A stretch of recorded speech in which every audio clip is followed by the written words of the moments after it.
As I switched on the light, heading toward the bedroom, I assumed my wife, Amalia, was deep in slumber.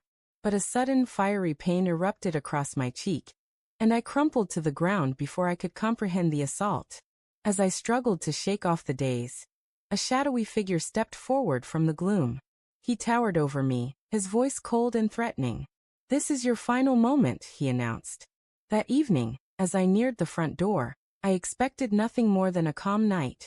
I had been pushing myself to the limit again, enduring another exhausting 14-hour day at the financial firm where my boss preached, "If you're not worn out, you're not putting in enough effort." Weariness clung to me like a second skin. But tonight, rest was finally within grasp. I longed to sink into bed. The house was quiet, the lights dim and gentle. I thought Amalia was already lost in dreams. Yet, as I illuminated the bedroom, a shadow stirred, and an uneasy instinct warned me of danger. Before I could respond, a fist slammed into my face, knocking me to the floor. Pain throbbed through my skull, my sight blurring. Straining to see clearly, I made out a man emerging from the darkness, standing over me. "This is your final moment," he repeated, his tone precise and chilling. 6 years prior, I thought I had struck gold. Amalia and I met at a professional gathering in Prague. She was magnetic, her dark waves accentuating a face that could adorn a billboard. She was engrossed in her architectural studies, while I was building a name in investment banking. Our mutual ambition and dreams of crafting something remarkable drew us together. She pictured designing awe-inspiring buildings, and I aimed to fund them. Our life felt like a masterpiece.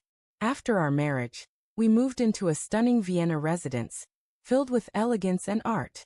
But as my career soared, work swallowed me whole. Endless nights, frequent travels, and relentless deadlines drained me. Amalia often shared how isolated she felt, as if my job had become my true companion.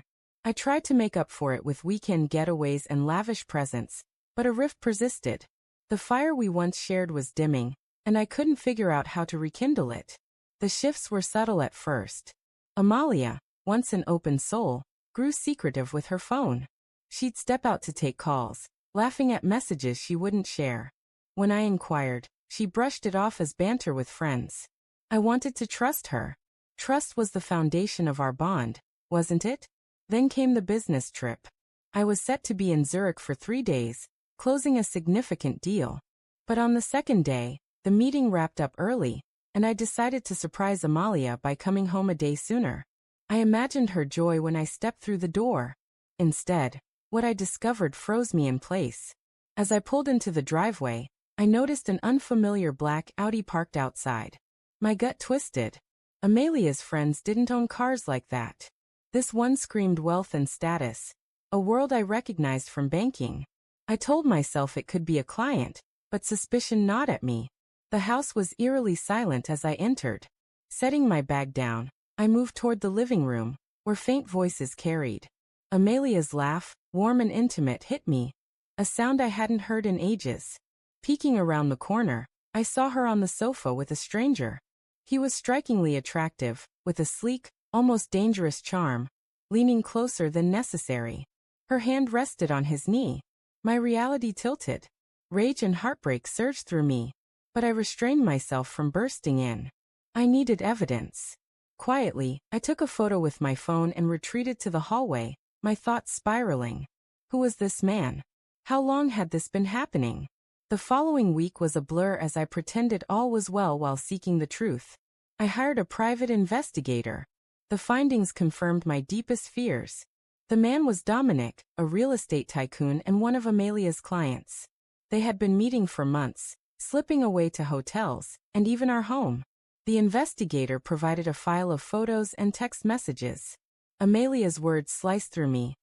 "Lucas is always at work. Dominic, you make me feel vibrant." I could have confronted her then, but I wanted her to feel the full weight of her deception. I needed a plan, knowing I had only one shot. That night, when I flicked on the bedroom light, I half expected Dominic to be there. He must have seen my car and chosen to attack first. His strike was quick, but as he prepared to hit again, I moved faster. I kicked upward, striking his abdomen. He staggered, and I leapt to my feet. "What are you doing in my home?" I bellowed, my voice thick with rage. Amalia appeared in the doorway, her face drained of color. Lucas, stop. It's not what it seems. Not what it seems. I laughed, the sound harsh and hollow. So you didn't invite him here? You didn't betray me? Dominic steadied himself and stepped forward, but I pointed at him, my tone deadly. Move again and you'll wish you hadn't. His confidence wavered. Amalia, let's leave, he said, grabbing her arm. No one's going anywhere, I snarled. Not until I'm finished. I threw the file onto the bed. This is what you've been up to. Months of deceit, sneaking around, dishonoring our marriage. Did you think I'd never find out? Amalia's eyes filled with tears, but I felt no sympathy. Lucas, please let me explain. There's nothing to explain, I said, my voice cold as steel. You made your choice. Now I make mine. Dominic's business relied on his reputation. I had the investigator gather every detail of his affair with Amalia, hotel receipts, photos, everything, and sent it anonymously to his major investors. Within days, his projects collapsed as clients withdrew funding. Amalia's architectural firm prized integrity, and I knew her affair would devastate her career. I sent the evidence to her company's HR, including proof she misused work hours for her rendezvous. She was suspended, her professional life teetering. The next day, I filed for divorce, supported by the evidence of her infidelity. The court ruled in my favor, awarding me the house, the assets, and my dignity. Amalia was left with nothing but regret. Months later, I learned Dominic's company had folded, and he fled the country. Amalia, once a rising talent, was reduced to freelance gigs, living in a small apartment. She tried to apologize, but I never responded.